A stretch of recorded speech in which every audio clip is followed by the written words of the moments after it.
Hello, hello, guys. See, there's quite a bit of action going up, going on in the chat over here. So yeah, so let's. I think where I'm gonna start is. Okay, wait. Let me just do that. Probably a good place to start, isn't it? Let me just check if every. Yeah, you see, that didn't happen. Why didn't that not happen? There we go. Perfect. Okay. So I think where we're going to start is I will show you guys just a little bit what the leaderboard looked like before round 5. So after round 4, and then of course I picked 4 games to show you guys and to do a little bit of analysis on. And then right at the end of the show, we will obviously reveal who the top 16 players are who will be going through. So let's just see if I can do this right before I mess this up. Okay, so there you go. That should be the screen. So here you can see that the Jesus Squadron was leading with 4 out of 4. I did see that they were losing their match. So that's a bit of an unfortunate one. So, but still, doesn't really matter. They will obviously go through. The bottom ones were the tricky ones here. I think when we got down to 17, 17, and 19, where they all had 7.5 points, that's where things got a little bit tricky. So, okay, let's kill this and let's go back to our board. Perfect. I hope that worked. There we go. Back to the board. See, the problem is I have just one screen. So I have to do everything with hotkeys, okay? Which is not that easy to do. You know, somebody asked me earlier, how did you do this? How did you do that? It's like, yeah, I'm doing like hotkeys like a crazy person. If you have 2 screens, then it's so much easier to do. Okay, so our first game is going to be between Susanna Marks and Chess Guy 101. So yeah, I had to pick this one. This was actually an entertaining game though. Lots of good things to talk about here, to look at, and to think about. Okay, so the game started. Susanna was white and Chess Guy was black.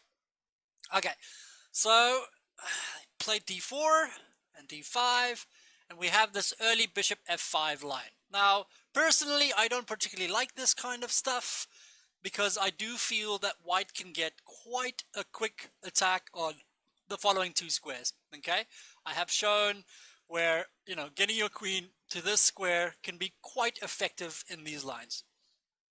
Okay, so so c4 was played by her, which is correct to play, e6, and here she played bishop e2, where I would have preferred knight c3 followed by queen b3 to put pressure on the position. So queen b3 here would put a lot of pressure on the position because this guy is not on the side of the queen side. So, okay, she played a little bit more passive. Bishop here, c6 was played, and c5. So this is a critical point where we have to make a note. I say she, but I assume she is a she. So c5, unfortunately, is not a very good idea, okay? Because you have to keep pressure on this pawn formation with the c4 pawn, okay? By breaking this, by playing c5, you give black all the opportunity to do whatever they feel like. They can play b6 with the nice break and obviously putting pressure here, or they can ignore all of this, play bishop e7, knight b d7, and then eventually play e5 to just break open the center. So this is also 2 good options. Black decided to play b6 immediately, which is perfectly good. And after pawn takes, queen takes, knight c3 was played, bishop b4, just pinning, castle, knight b3, a3, and then black castles because of course the pawn is pinned, so you cannot take the bishop yet. So bishop d2 and bishop d6. So now we can stop again a little bit here and just look at the pawn structure. So what black has in his favor here, first of all, is the fact that white has no central breaks. Okay, it's not gonna happen. Never gonna happen. Liam Chess, you're gonna have to wait longer, buddy. So, and of course, the semi-open file here is very strong for black, and white's counterpart is not so easy to use, which you will see in the game. This bishop is very beautifully placed here. whereas these two bishops are stuck behind its own knights. So here she played knight h4. Now, folks, if you're going to play a move like knight h4, where you know your opponent's going to play bishop g6, then you kind of have to commit to taking that bishop, because otherwise you're just wasting time. So after bishop g6, she decided to go back, which is a mistake, of course, just because you lose a tempo. Okay, tempos can be very, very important in chess, of course. So you're basically just giving black two moves in a row. I mean, basically, this is the position, and after this, you're basically just saying, okay, black, go ahead, move again. So after this, if she had taken, pawn takes, rook c1, and white is not worse. Probably I would say equal, white is at least not worse. Now they can try and hope for e4 push in the center. Okay, so she went back, not quite sure what the plan was. I don't think she knew either. So knight went back here, knight goes into e4, which is a nice square, and rook c1. Now here, I just want to look at, okay, so he played, chess guy played knight takes d2.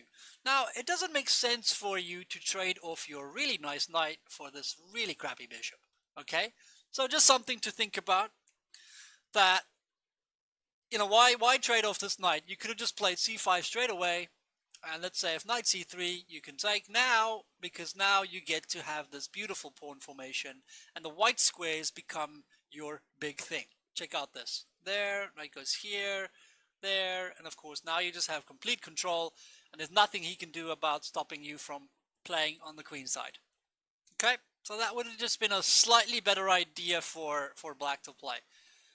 Now you're trading off one of your good pieces for one of white's worst, terrible pieces. Okay, let's go back. So he takes, c5 gets played, pawn takes, knight c3, and there.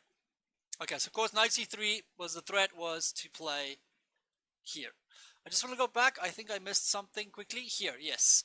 When she played pawn takes, she could have played knight c3 instead, because then she'll at least trade off this knight for this bishop. Bit of a small thing. Is somebody leaking something? Uh-oh. So of course knight b5 is at least a decent move to try and get rid of some of these strong pieces, because black's bishop pair right now is really nice. It's a very, very nice bishop pair right now, because they obviously both just cutting through the board beautifully like they are right now. So okay, she played knight c3 anyway for the knight b5 idea, and now of course he stops it.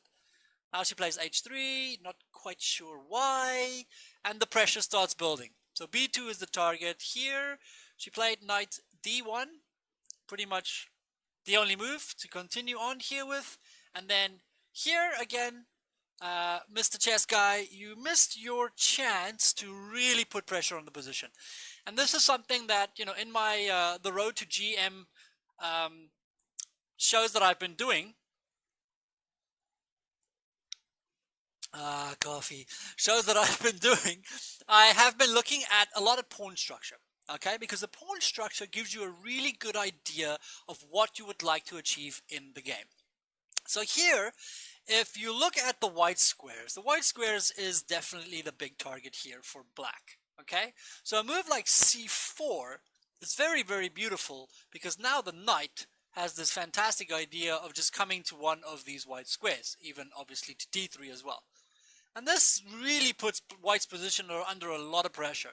White can try and stop this from happening. So knight d4, knight c5 anyway, and then f4, okay, because e5 is the threat. So they have to play f4 now. And then you play your knight into e4. The queen has to go to e1. And then you change it around a little bit. Now you hit the dark squares again, because the pieces are struggling to hold on. So now they have to play knight c2, okay? And now your switch is to get your queen out of the way and get the rooks on to those white squares.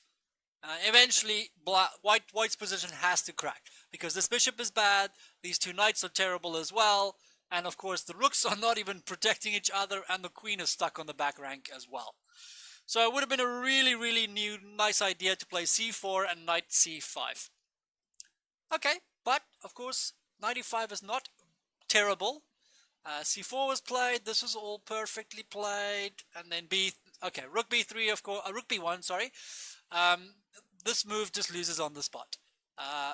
Rook C2, she can still try and fight on. Bishop E5 with knight C3. Even though here, obviously things do not look great. Now, again, clearing the square for the rook. They're just going to double up here.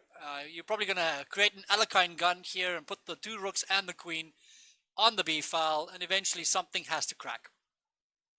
Okay, now there was one funny little move here that I liked here. You played rook takes. Bishop takes is actually better. Bishop takes A3 here is definitely the better move. Okay? She had a little interesting shot that she could have tried after rook takes. She could have played bishop takes C4. So bishop takes C4, now you got to be careful. You can't just do whatever you feel like. You have to be slightly careful here. Because if you play something like, let's say, pawn takes, then they can take your rook. If you take, they take on D6. So suddenly, you're not actually winning. You're probably still better, but you're not, completely clearly winning here. So that was a cheapo. Of course, black doesn't need to take. Black can just play here. And this pawn will die eventually anyway. So, this is still good for black, of course. But there was that little shot to try and attempt to mess around with the game. And it's easy, to miss these kind of moves. You don't think about it. And then suddenly, you get distracted and you don't realize what's really going on. And then you can lose track of the game and you end up not winning it. It's very easy to happen. Okay, so after this, I mean, I didn't even really analyze much further from here because now, obviously, this pawn falls. We can show how this happens real quick. Goes queen b2, which is a good move, trades everything, and of course now this pawn falls as well, and there is no way that you're going to survive with the extra 2 pawns on the board. Okay, perfect. So that is that. Let me just replace that one, save it for you. If you ever want it, I am going to skip that one first. So I'm going to come to my second game I'm going to do last. Okay, so the next 2 opponents is Bofido versus me for chess president. Okay, this was a bit of a messy game. White tried to be clever and ended up winning material, but the material was quite useless because the pieces that you end up having are not part of the game, which is really, really, really funny. Okay. It's too late now. Too late now. It's gone now. I'm not going to show the rest of it if it's obviously dead. Okay, come on. I just waste time. Okay, so this is a Sicilian dragon type of setup, and after bishop c4, he played e6. a6 played, b5, and bishop e7. So, all the way here, white was doing quite well. But this idea that white had to sacrifice on e6 and win the 2 pawns and the rook for 2 pieces was sadly not very good, and I'll explain to you why just now. So knight b d7, and then bishop takes, pawn takes, rook takes, and rook takes. Okay, so now what we need to do is we need to look at the quality of the pieces.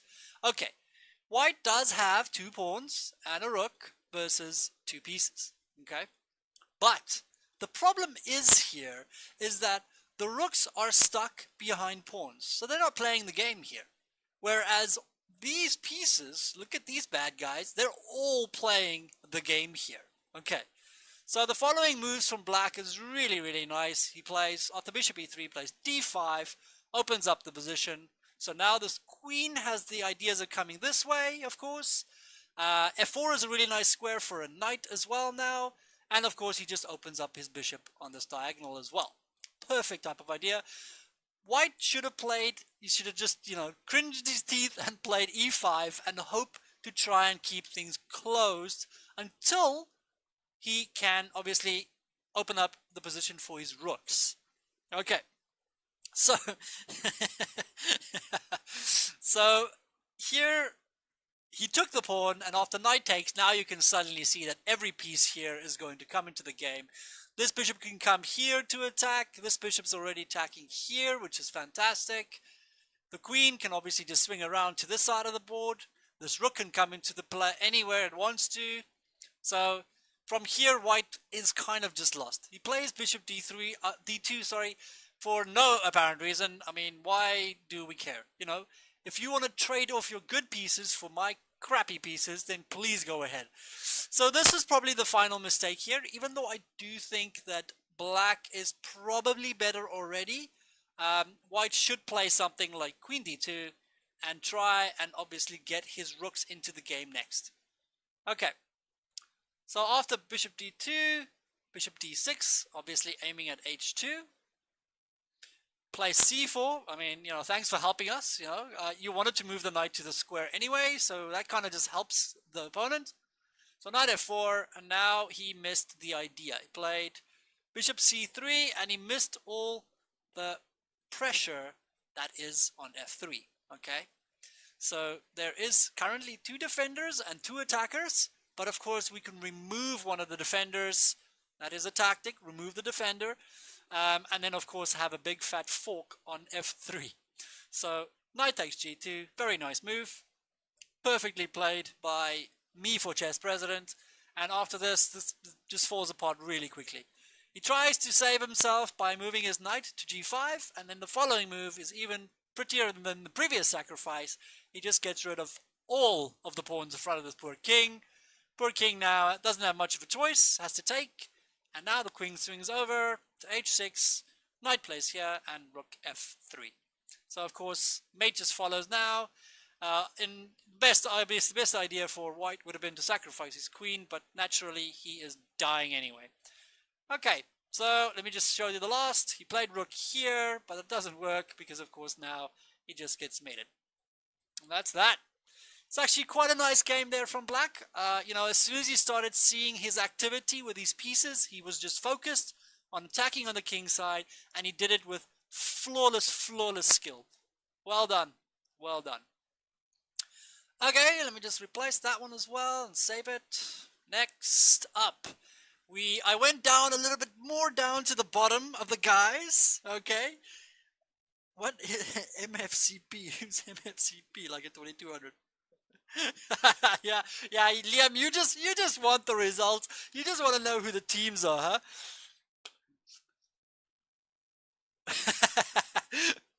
Okay, so the next game was played between Jimmy Farbo and DK Romanauer.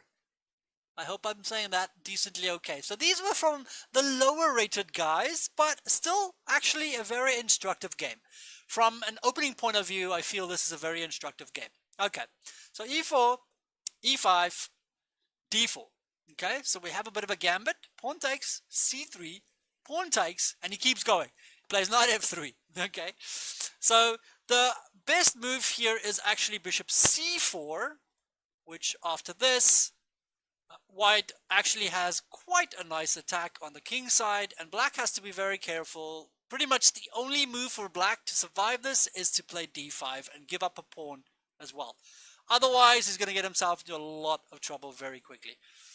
Okay, let's go back. So after knight f3, you actually can take the pawn, because after bishop b4 check, okay, now you're going to have to, you know, put something in front. So knight c3, and after knight f3, there's nothing to fear anymore for black, because black's going to castle and he's going to be okay for now.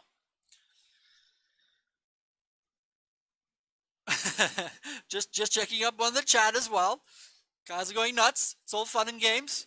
Okay, but he didn't take the pawn. He played bishop b4 first, which of course creates a little cheapo threat here with the pawn taking and it being check. But of course, after white takes, now the bishop has to move again. Bishop goes to a5, and then bishop c4.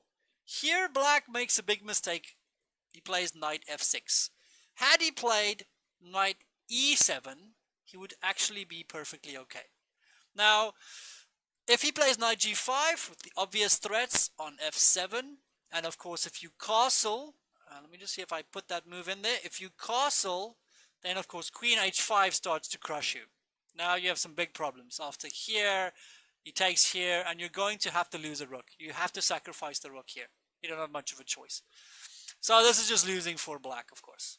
Okay? But, of course, as in these positions, black has the pretty saving grace of playing d5. Okay?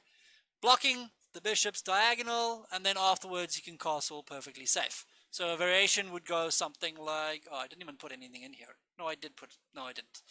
So a variation would go, let's say pawn takes, and of course you can castle. If he goes queen here, you just play h6, and there's no big threats here yet. So it should be okay. Should be okay. Okay, go back. We'll just see. Let me just see. Oh, it's is that Tyler? Yeah, Tyler messaged me, I think, privately, yeah, for coaching. Yes, guys, I am a chess coach. I think I'm the only non-titled registered coach on chess.com. So, a little bit of an honor there. At least I got a good track record, so that's why they allowed me onto the list. Okay, so let's go back. After knight f6, things get chaotic, okay? This game goes up and down like nuts. Of course, which is expected from a 1300 game, but hopefully you can understand that if you stay focused on specific squares, like obviously this one, okay, then white should be able to win this game actually quite easily. So, e5 was played, knight g4, and here white makes the mistake of going castling. Okay, had he just played queen d5, now you can see the obvious, boom and boom. He would win material. That's it. So he'd be up a piece, and, of course, he can just play from there. He has no weaknesses, and he is up a piece. So that would have just obviously cleaned poor Black's clock a little bit. So, but he castled, unfortunately, a little bit of a slip up there, and then he played castle himself. Now again here, d5 is a perfect way for Black to obviously just neutralize any of the problems that he could have in this game. So obviously if you take with a queen, then I just swap off queens and I'm perfectly happy because Black is up a pawn at this point. Okay, so after castling, things get messy again. He plays knight g5, okay, but this is slightly inaccurate again. Okay, knight g5, and he played d5, which is actually a very good move. He finally played d5, which is what I was looking for. Let me just see what these guys are saying. Okay, cool. Yeah, Jimmy Farbo is doing well here. Both of them are 1300s, if I'm not mistaken. Let me just double check what the other guy's rating is. Okay, wait. Black's rating is 1450. 1467, sorry. And white is 1341. That's the ratings. Now, had white played h3 here, it suddenly creates a big problem for this knight. With the idea of going, if knight goes here, you play bishop g5 first, just to chase this queen to an awkward square, which means his rook has to be stuck here. So queen e8, and then you take on h6, takes, and just play rook e1. Now you can quickly see that you have a lot of access here. The pieces can enjoy themselves to get themselves onto the king's side. This bishop obviously can come here. So just complete chaos for Black. I mean, white should win this game. Okay, but after knight g5, things get messy for the fun of it all. Okay, d5 gets played, okay, which is a good move from Black, finally. He did have better. He could have just taken the pawn. Because, of course, now he's threatening the bishop and defending f7. So something like queen h7 now, h6, and, of course, you have enough defenders on that square. He's got 3 attackers, you've got 3 defenders. Okay?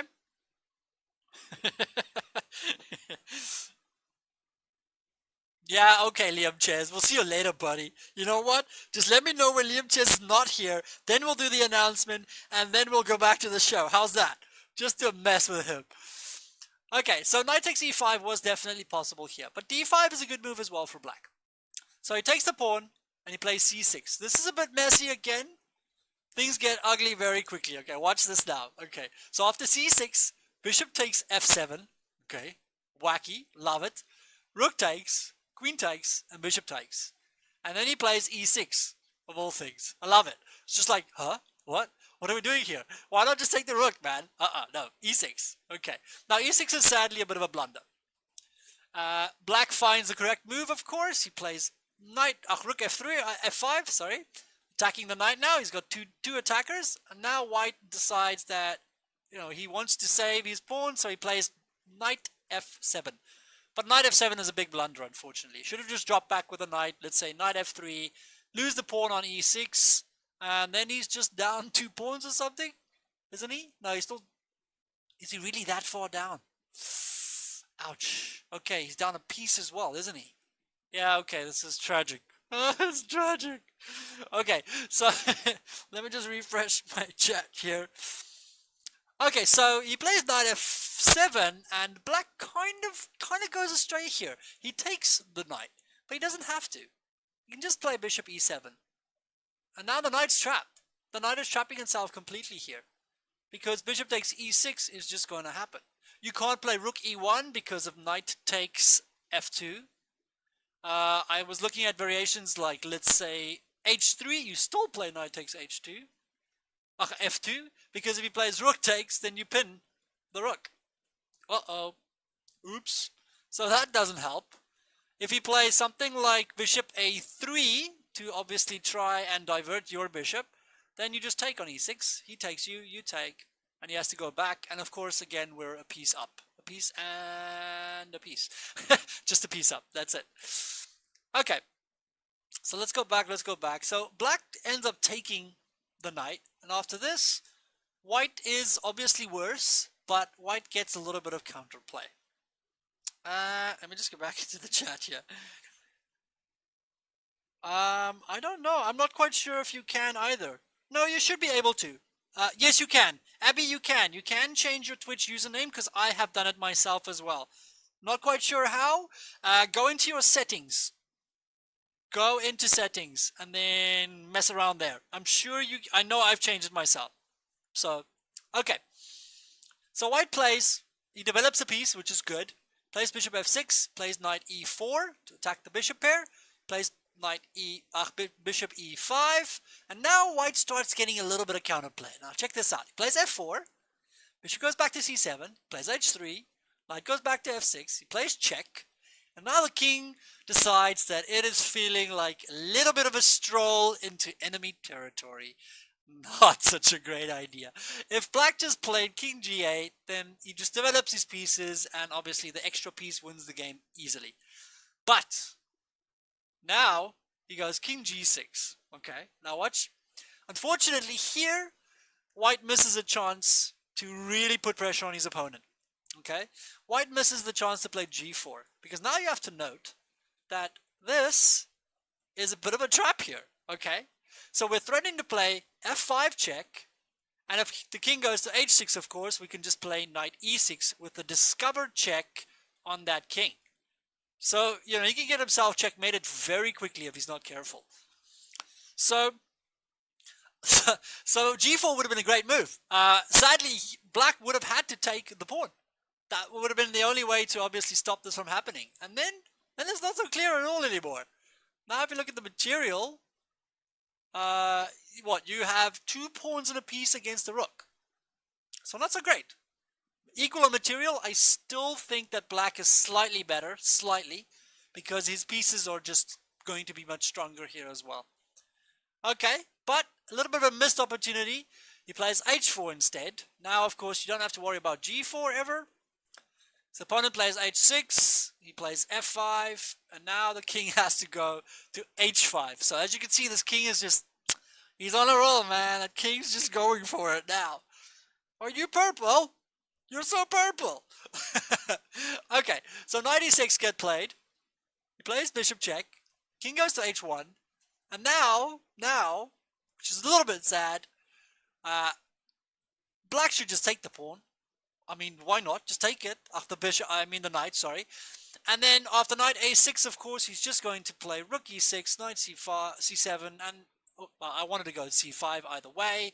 And of course, he's going to win this pawn. So then, you know, he's just obviously cruising to victory. But again, black gives him a chance. He plays king takes h4. This might actually be losing. Obviously I didn't do any of this calculation with an engine, guys. I did all of this stuff myself. That's the whole point, okay? But I feel like black could be close to losing here. I looked at the move rook f4, check, And after knight g4, he can't move something like king g3 because bishop d2 mate threats are everywhere. Rook here, there's bishop checks here. This looks terrible for black. So black's going to get mated in there. Okay, so rook f4, knight g4, and then I was looking at, taking the pawn. Now he has to play bishop c7 to attack the rook. Then rook f3 with the obvious threat here of mate. I mean, look at this king.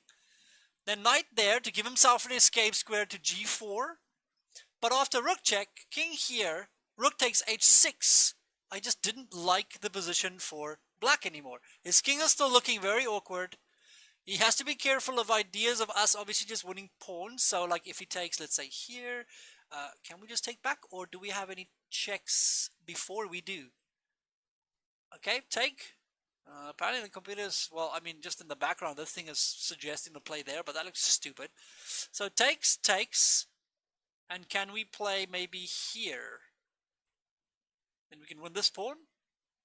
No, he can play knight a6. Hey, he can play knight a6. So maybe we just develop the bishop. Just play our bishop out and get our rook to f1 now. So, of course, just putting more pressure on that king. That king is still stuck here in this little loop here, so he's got to be very careful. Okay, so let's pop back. So after rook f4, I thought that white would be doing really well here. Instead, he played knight takes g7, which is not a bad move either. I do think that is pretty strong for white as well. He played knight a6, and then bishop takes h6, so he wins a pawn back here. Knight goes to h5, and now again, sadly, he misses a good opportunity to try and win the game as well. Could have played rook f3. How's that for sneaky? Trying to create a mating net. If you take the knight, bishop takes, and of course, he can just play his rook down here, and this pawn suddenly is a monster. You're going to have to sacrifice a piece for that pawn. In which case, white is definitely not worse. Not at all. I mean, he's probably actually better, isn't he? Still has a passed pawn on the outside here on g2 after this. And he'll have a piece against, a rook against a piece. So yes. So this is actually winning for white. I can't see that that black is going to survive this. Okay. So when you see a king like this on the side of the board, just bring your pieces. Swarm around and bring your pieces to kill that king. Okay, unfortunately, he didn't do this. He played knight takes h5, and after king here, bishop g7. Of course, he has the same idea, but he has to do it properly. Okay, so king goes here. He goes g4. Of course, the king doesn't want to take because then he still plays f6, f7, and f5, f8. So he plays bishop here to get his rook into the game now as well. Okay. Then he goes f6. King goes to g. Because now, of course, if you play f7, I can just take on g7. Okay. He plays g5. It's a good move. Bishop e6. And he plays rook e1. Now, this has all gone really, really well here. And now finally black makes the last mistake that white could have gotten back into this game. Come on. Okay, so black plays rook e8. Okay, it is important to get this knight in the game. So a knight move like knight c5 makes so much more sense. Knight c5 to protect the bishop makes so much more sense. Okay? But he doesn't. So if he got the chance, if he took here, you take, and he pushes, then you're going to have to sacrifice a piece, and then it's actually fairly equal. You're going to lose the pawn on g5, but it is fairly equal. After bishop c5, he obviously protects his pawn, so then he doesn't even have to lose the pawn. Okay, so protects the pawn on g5, and of course there's nothing you can do about stopping that from happening. So it's going to be equal. So we go back. So he missed that opportunity, unfortunately. He played his king up. And then there was a bunch of checks that happened here. Nothing really interesting. Traded off some pieces. Everything looked good. Did I miss something? No, everything looked fine here. Black was doing well. Black is doing well. Just keeping control over the f-pawn. And of course, after he gets to take this pawn, things just go downhill very quickly. The game goes on for a millennium. Okay, I mean, no jokes, a millennium. The game goes on for another 40 moves, okay. But from here, black is pretty much just in cruise control. All he has to do is promote this pawn, just go down the board. I mean, nothing to worry about in this game. Okay, cool. Very, very interesting game from an opening point of view, you know, all about just attacking. And then, of course, this king just going on this run onto h4 could have been completely losing for black. Okay, let me just save that game. Oh crap, that's not what I want to do. What happened? There we go. Okay, so final game. Let me just get the right one. There we go. Okay, so we have a nice little game here, which is, for me, is very interesting because I actually did a middle game session on this very specific opening, which is really funny. So the two players here is Schachmasteau from Germany. I know because I just saw him obviously in. So wait, I saw him there. I see him now. Hello, changed username. I care. There we go. Schachmasteau, this is your game against Packers Pack 1. Okay, so it's actually a very interesting game. I'm going to rummage through the opening quickly because this is all theory. Okay, all theory. Pieces hanging on f6. So, you know, this whole thing becomes a fight for the queen side versus the king side. Because, of course, we have this passed pawn. But black, on the other hand, has got these extra pawns against these two. Okay. So after g3, obviously just trying to oppose this diagonal because the bishop is going to go to b7. Place bishop there, queen b6, and pawn takes, castle. So this is generally where the theory is quite thick, okay? There's a lot of good moves here for black. The best one, which I will mention just now, after castle, sorry, Bishop h6 was played quite a bit, and this is the game that I followed. It comes from a book, and things get very interesting very quickly in that. I generally liked Bishop h6 move.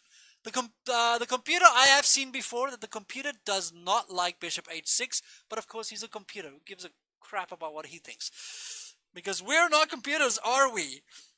Oh, you're from the USA, but you do have a German flag, don't you? Don't you? I know you've got a German flag.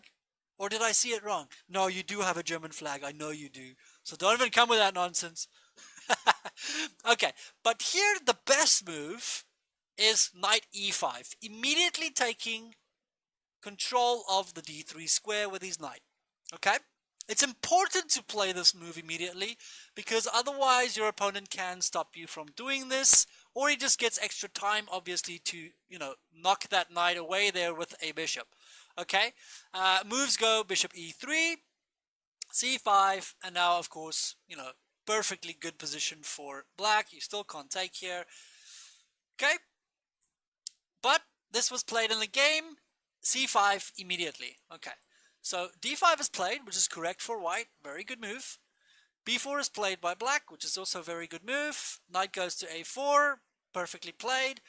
Queen goes to a6. Maybe queen b5 is slightly better. I'm still on the fence on that one. After a3, which again, very accurate move, keeping the pressure. Bishop takes, knight e5, and now white plays pawn takes pawn, which actually gives away the advantage. The best move in the position, from my knowledge, is knight takes c5. Okay? Now, if bishop takes, then you can play queen to e2, attacking the knight. If he takes, you obviously take and you just attack the queen and the bishop. And after takes, rook takes, you have to play f3 now. Because of that, you have to play f3. And here we are just up a pawn. Okay, so white is still up a pawn. And the big reason why this is a good position for white is because the pawns have been shattered and the king is a little bit exposed now. So this is definitely the best way for white to keep focus and to keep the advantage. After the text, what he played, after pawn takes, sorry, let me just get there, pawn takes, rook takes, queen e2, and pawn takes, and then knight c3, Black missed the obvious defensive move here. So here he is attacking the queen and the knight, but there's an obvious move, just rook a5, and black is completely equal. I actually think I prefer black's position because I feel that black's pawns are much further advanced and stronger to get there first, you know, because of course this is a queenside versus kingside battle. So after takes, queen takes, knight there, knight d3, and of course now it just looks pretty solid for black. This pawn is weak. We're finally going to eventually play our bishop out to c5. Yay! Bishop finally out. And then rook d8, and we're going to play some chess. Okay, let's go back to the game. He unfortunately missed somehow rook a5 and played queen d6. Now, of course, white is just winning. But he goes astray. He goes astray. They all do, don't they? I know it's still theory, but it's not good. I don't like it. I mean, it's just losing. I know that it's losing. Okay, so f3, of course, correct move, bishop check, this is all fine, and knight d3. Plays h4, which is correct as well. And then here, I would have preferred, obviously, queen d4 to put a bit more pressure on this position immediately. But he does play rook d8 first. And after rook a5, queen d4, attacking the pawn. He has to play rook b1. Plays bishop b6. Rook goes all the way back. And then rook d5. Okay, so this is all obviously the standard idea in this opening for black. He gets his rook to d5. Somehow his king, which looks very open and exposed, obviously there's no access for the pieces to get there. So somehow he's okay. White plays f4, which I did not like so much. And there's a big reason for this, is that black could have played e5 straight away. I actually think in this position I feel like black gets the advantage. Because if you take, rook takes, queen f3, and then a5, this position looks very strong for black. Black is obviously just shoving his pawns down your face now, and you're going to have to deal with some problems here. The check down here does nothing, because of course the king is happy on that square. So there's all these checks coming down here. That is a big problem to deal with for white. See, yeah, I know, we're very deep in theory here. Okay, so now let's go back. I just want to see, okay, so e5 was a bit of a miss, unfortunately. I definitely would have liked him to play e5 straight away. And the reason why I mentioned e5 is because he did play e5 on the next move, so he knew about it. So he played b3 first. I don't know if he was worried about his opponent playing b3. I don't see why he should care. So h5 gets played, and then e5. So now things it becomes a bit of a race. Schachmastiu, shall we say it proper German style? Schachmastiu. He decides he's just gonna gung ho with his pawn. After pawn takes h7, rook d8. This is all perfectly acceptable, and rook h1. Now rook h1 is actually a bit of a blunder. I believe that black should be fine if black plays f3. This is a nice little idea. The idea is that, of course, you can't play king takes. King takes is disastrous, okay? So if you play queen takes now, then queen takes check. King to h3, because you don't have any other options here, otherwise you lose your rook on a1. King to h3, of course, now you don't have this pawn push. So little bit of an issue here, and now you can just come back to e5 and attack the bishop. Now you got a couple of problems to solve. I'm attacking the bishop, I'm threatening check here. The best idea actually for white is to go king g2. How wacky is that? That's his best plan, because of course now he just threatens to play h8 again. So if you take on g5, I just play h8. So perfectly acceptable for him. So yeah, this gets ugly. And then of course just queen b2. So it could have just been a draw. Just up and down. Queen b2, queen e5, perpetual. Okay. If he tries to, I was looking at sorry, let me go back. If he tries to play on here, let's say something like rook c1. Okay, this knight is extremely strong. So if you can lose a rook for it, you're not going to complain too much. Takes the bishop. You take check. King goes to b8. And then rook to d1. Knight check, queen takes. Okay, so just so you can see this, obviously there is a threat with taking on d8 and queening afterwards. So if you take my queen, There. If you take the queen, then I play takes, check, king moves, and then queen. Oh, I can't play there immediately. Sorry, there's a mate. Cheapo. Okay, then what then? Would he just have played? Can we play here? Can we play here? I want to play there. Is that okay? And of course, if you check me, I just play rook h4. This might still be drawish for white. So, but if he tries to play queen check first, king here takes, and queen check, now he actually has to take a draw because he cannot move this rook ever. So, which means you can't move the rook to block any checks, and you can't move your queen to block the checks because otherwise I take your queen, and if you take with the rook, I queen with h8. So, little bit of a problem. Okay, so all he can do now is just up and down check the whole time. Just play check, check, check, check, check, check, check, check. Because you can never come out with your king because of rook a4 check and mate ideas. So that would have been a draw as well.